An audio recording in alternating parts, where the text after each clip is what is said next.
Okay mga Lods, welcome back to another content. And apparently po may dalawang case si AC na kinakaharap ngayon. Kung hindi nyo po nakikilala si Boy AC Garage, siya po yung nagbebenta ng mga used cars. Tapos marami po siyang nagiging controversy. Kasi pag nagre-reklamo yung mga binentahan niya, hindi maganda yung after sale service niya na tinatawag. Kasi nga, hindi po ba kapag kayo ay bumili ng sasakyan, ito po ay isang endeavor ng pangmatagalan. Hindi naman po yan sandali na parang kapag bumili ka tapos na. Hindi, may aftercare sales na tinatawag. And doon sa idea na yun, bumagsak siya. In fact, napabitag na yan nung isang araw.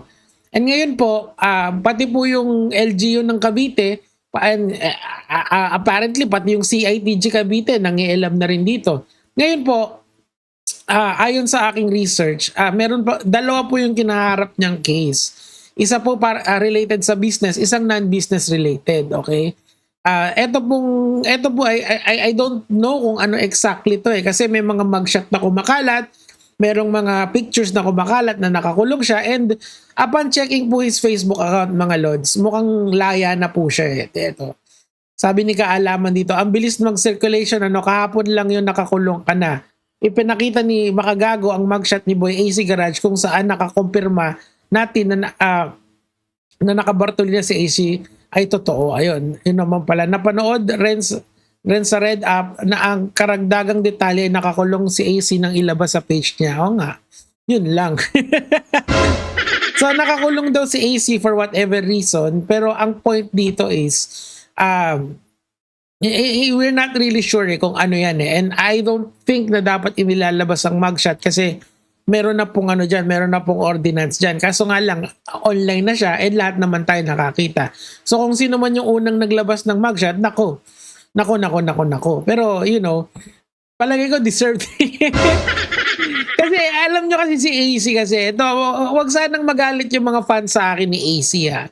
Kasi siya, alam mo yun, pag negosyante ka kasi, lalong-lalo na kailangan mo ng aftercare service. Kunyari ako, ang negosyo ko is sa rentals ng mga units ganyan ng hindi sasakyan ang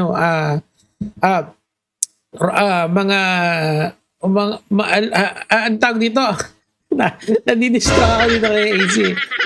Lupa yung sa akin or bahay. So may aftercare lagi kami. Ibig sabihin pag most of the time actually 99.9% of the time hindi nakikialam yung mga kagaya ko dun sa mga nagre-rent ng properties. Pero kapag kailangan nila halimbawa ng gagawa ng nasira yung ganito, nasira yung ganyan, ako yung nagpo-provide ng kahit anong kailangan nila, especially if within contract range pa yon ng halimbawa na after 1 month nilang nandun, tapos okay sila, tapos bigla silang may nakita na hindi naman nila kagagawa. Minsan, madalas ako sumasagot nun, di ba? Yung iba kasi sila na yung gumagawa. Pero depende yan pero yun yung tinatawag na aftercare service.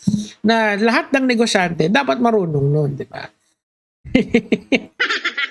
Ako dito sa daan na to. Bagamat hindi naman makita ang rason kung bakit nakulong ay malaki ang tsansa ng konektado ito sa kanyang business model na touch move.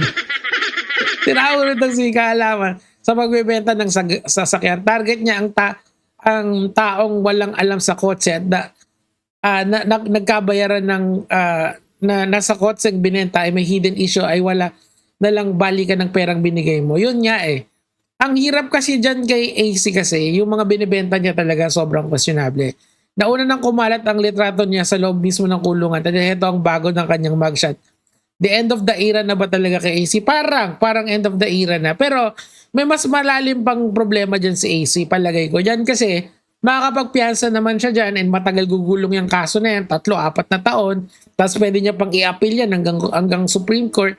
Pero ito yung pinakamasakit dito kasi sa tingin ko ito talaga yung dagger. Pakinggan natin. Namin na wala po silang business permit. Kayo kuha naman ng mga AC Garage, opo. So wala siyang business permit. Alam niyo kung bakit masakit yan? Kasi negosyo niya yung maapektuhan dyan Kumbaga, alam mo, tamaan na lahat, wag lang yung source of income mo. 'Di ba? ano, kung mawawalan ka na ng jowa, wag lang source of income. mawalan ka na ng mawalan ka na ng cellphone. Wag naman yung cellphone. Mawalan ka na ng tulog, wag lang yung source of income. So agad po namin binigyan si AC Garage ang notice of violation at closure order. Yan lang, aray ko be. Talino pa rin. Putang ina mo. So ito yung mga garahe niya. Nag-close pinapa-close na ng LGU ng Cavite, 'di ba? So may isa siyang problema rito na I don't believe na ano to kinat yata ni Yulin yung yung buong picture pero may iba yan, 'di ba? Oh my god. Ang dami niyang problema, men. Hindi na lang maging mabuting tao I mean, siguro tayo ikaw na nanonood sa akin, paminsan galit ka sa akin, lalo sa politika. Gets ko naman yon. Pero pagkatapos nun, tapos na. Hindi ba? Ito kasi gandulo. Biruin mo, magbebenta ka ng ganong klaseng unit sa tao, tapos parang feeling mo hindi ka mababalikan. Yan na nga yung karma na tinatawag, di ba? Kasi pansin na pansin siya Hindi lang naman isang YouTuber ang nag-ano sa kanya. Sila Ben Tulfo. Ngayon, mainstream naman. Hindi ba? Diyos ko Lord. O, tuloy. Ito po ay last month at napag-alaman namin last week, tuloy pa rin ang operation ng AC Garage. Okay. So ang ginawa po, Alam mo yung kailangan niyang gawin dyan? Maglagay ng business permit. Ganun lang yan Kahit galit sa kanya yung tao, that's a different matter. Pero kailangan muna, may permit ka doon sa negosyo mo. ang hakbang ng LGU ay binigyan po sila ng show cause order. Okay. Binigyan po namin sa AC Garage ang 5 araw para magpaliwanag So, Yeah. bakit siya hindi dapat makasuhan sa paglabag ng aming... aray mo talaga. Yes. So, kinabukasan naman, nag-reply naman sa AC Garage. Ano So, sabi? ngayon, titingnan namin kung sapat ba yung explanation niya para hindi siya kasuhan. Anong klaseng Ayun lang. Mukhang kakasuhan. Ano sa tingin nyo? Parang kakasuhan Hindi nadadala Hindi nadadala Oh. explanation sir ang sinabi or wala pa? Sariwang sariwa! Okay, so eto pong nag-post na to, pag tinignan nyo yung picture sa baba, nakikita ko lang naman pag tinignan mo, kasi may picture yan sa babae, konting kadyot lang dito. Ayan ang nakasulat dito, Firearms and Ammunition Act. So ibig sabihin, nung July 30, 2026, he was apprehended kasi meron siyang beng-beng. Ang hilatsa ko dyan, may CIDG na nagpunta sa kanya, tapos may nakitang beng-beng, di ba? Tapos, na in flagrante delicto or caught in the act. Parang ganun Tapos, kasi ang bilis di ba?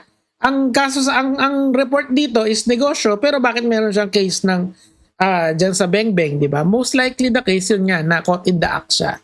Siguro, nagbumunot. Pagbunot, doon ka muna. Ang galing, tuloy. Yung explanation niya para hindi siya kasuhan. Anong klaseng Kasuhan na, boss. explanation sir ang sinabi or wala pa? Sariwang sariwa! Ang explanation niya, sabi, wala naman siyang physical store na bakit siya kukuha ng business permit. Tangina, napaka-bobo no. Alam nyo, kung nagbebenta kayo ng kahit ano sa internet, meron ng may digital, kailangan mo, kahit digital ka, kailangan mo pa rin kumuha ng business permit. Mabilis lang naman yun. Diba? Anong problema mo si Boy Garage? Palagay ko, bakit kaya ayaw niya magkuha ng business permit? Kasi, obviously, may negosyo siya, di ba? Bago natin siya nakilala sa kakupalan niya, nakilala muna natin siya sa pagnenegosyo niya. Hindi ba ang matalinong gawin doon ay kumuha ka ng kumuha ka muna ng business permit mo? Pero malinaw ho na Natatawa hindi ko mapakita sa inyo, natatawa yung siya nag-interview. po ay nagnenegosyo. Wala ng, siyang physical store. Actually, sir, di ba, pati mga online selling or mga online na nagbebenta ay kumukuha din po ng permit sa inyo. Di ba po ba? Exactly. Yes po. So, pero regarding po doon sa Natatawa yung nag-interview. Ay, nako, boss. Hindi lang yan. Ngayon mo lang nakilala si AC kami. Matagal na namin kilala yan. last year pa, no? 2024 unang content ko rito. Yung pinagtatanggol pa siya ni Ato. Mga nagreklamo, maaari naman po namin silang tulungan. Pwede po Exactly. silang pumunta sa aming tanggapan para... Oo, sir, kasi kung sila- Tama. unethical Kung kailan business kaso. practice eh. Yung Ayun, pinag- no? Ito yung sa Bentulfo. Oh, 'di ba? So ibig sabihin, nagbunga yung mga ginawa niya sa tao. Eventually makakatapat ka din eh, 'di ba? Kaya ano yung pinaka the best? Sumunod ka. Wala namang masama dun eh. Kung may problema yung sasakyan, tulungan mong ayusin. Kung gusto ng refund, bigay mo. Lako, dapat sa kanya, pinaka the best talaga mag-restocking fee na lang eh. 'Di ba? Restocking fee, boss. Kasi tichinek natin, sayang yung oras ko. Yung pwede yun eh. Ako meron akong ganong boss, baka pwedeng may restocking fee na lang na kung ilang araw yung ganyan. Pumapayag naman karaniwan, hindi naman mahirap kausap ang tao. Kung walang-wala talaga, hindi pagbigyan mo na, 'di ba? Kasi ikaw yung nakakaangat sa buhay eh. Tapos siya, ayaw magsolya tuloy. Nag-uusapan dito, hindi naman siya kumuha ng permit sa lokal. Hindi naman niya nire-respeto yung lokal. Balita ko sir, may 2 location daw siyang papunta, pinaglilipatan, paiba-iba. Parang Exacto. hinahabol Bali, siya. yung unang binigyan namin ng closure order, Oo, lumipat na pala. Oh. Kaya pala siya lumipat. Hindi dahil ini-stock siya. Dahil sinarado yung isa, lumipat dun sa kami. Utak, ano talaga eh. Utak, magaling. Magaling. Palakpakan yan. Ang tindi mo, Brad. Paludo ako. Oh. Natunto namin sa bago niyang location, kaya doon namin sila binigyan ng show cause order. Eventually, maulit ka. Nandito pa si, Kung ako sir ang tatanungin ninyo, dapat naka-blacklist na yan dyan sa Gentry kung ganyan. Correct. Sana gawin nila yan. I-blacklist na yan. Huwag nang bigyan ng permit to operate, di ba?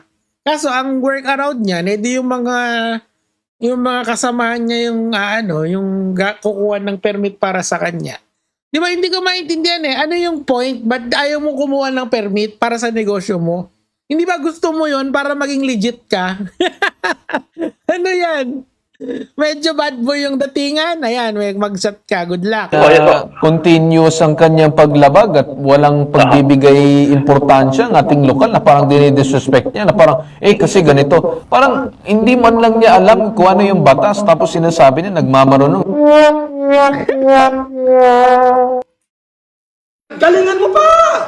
Galingan mo pa, putang. Okay, ayoko na ng mura eh. Pero ang point dyan, mga lords, teka. Saktong-sakto yung mga nahoyo. Ang point dyan, sumunod kayo sa batas. Wala namang, hindi naman masama na sumunod sa batas. Hindi mo ikaliles ng sarili mo kung susunod ka, di ba? Anyway, yun lang naman po. Good luck kay AC. Nakita ko yung mga niya, yung mga pages niya na millions of followers. Talagang Nico David numbers na lang eh. pag hindi politika yung topic ko, di ba? Mahina eh. Yun lang naman po, gaya mga lads.